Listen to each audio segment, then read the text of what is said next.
ara serà explicar-vos d'ara endavant el que tenim previst de fer, si de cas. Història del futur. Ell us ha comentat de passada, sí, és curiós, és una nova disciplina. Ell us ha comentat de passada el tema de la Public History, que fa al voltant d'un any, arran precisament de l'Àngel Casals, que és el professor de la Universitat de Barcelona que ens ha fet el pròleg del llibre de mentides, doncs vam començar a grapejar sobre el tema de Public History. Si algú de vosaltres ha llegit el pròleg, perquè també està gratuïtament disponible en la preview per internet, algú se l'ha llegit?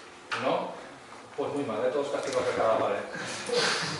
Si algú se'l llegeix, veurà que el professor Àngel Casals fa referència a la necessitat d'una història pública a Catalunya perquè realment és inèdita a tot l'estat espanyol i de fet a bona part d'Europa encara és molt minoritària.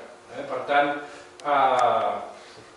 podríem dir que són capdavanters, però hi ha una altra cosa que ha publicat el que ha comentat el Jordi, i és el tema de l'amateur, de què és amateur. Ell també, el professor Àngel Casals en el pròleg ho comenta, que realment la història pública o public history, com vulgueu dir-li, no és un tema amateur, sinó que és un tema professionalitzador. I la proposta de futur que nosaltres tenim és que això arribi a ser professional. Un dels problemes que tenim a l'hora de divulgar història i de donar credibilitat a la ciència històrica és que tothom ens agafa com si això fos Can Pixarrellisca, perquè aquí qualsevol opina i com que tot és interpretable segons la llegenda popular, doncs aquí qualsevol pot ficar-hi la grapa. I clar, com que no em dedico a això, perquè soc tertulià, la tasca que tenim ara és doble. D'una banda, divulgar la història a través del Public History, que aquí a la pantalla us tinc una de les petites característiques, i l'altra, lluitar contra tota aquesta gent que ha ocupat aquest espai que no hem ocupat nosaltres.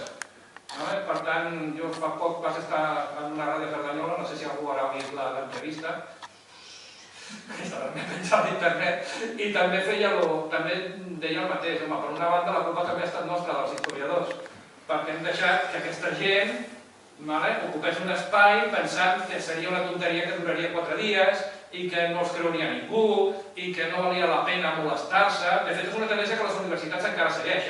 Bueno, amb aquesta gent no els donis peixet perquè encara els dones més publicitat i deixes d'estar. Coi, doncs deixes d'estar, porten 25 anys, i han fet un modus vivendi d'això. I per TV3 els hi passen els documentals cada 2 per 3 i els han donat premis. I de fet tenen gent a sou. Doncs llavors, clar, ha arribat un moment en què és Vox Populi, que és aquella història que deia el Jordi que tothom sap sense necessitat de ser historiador.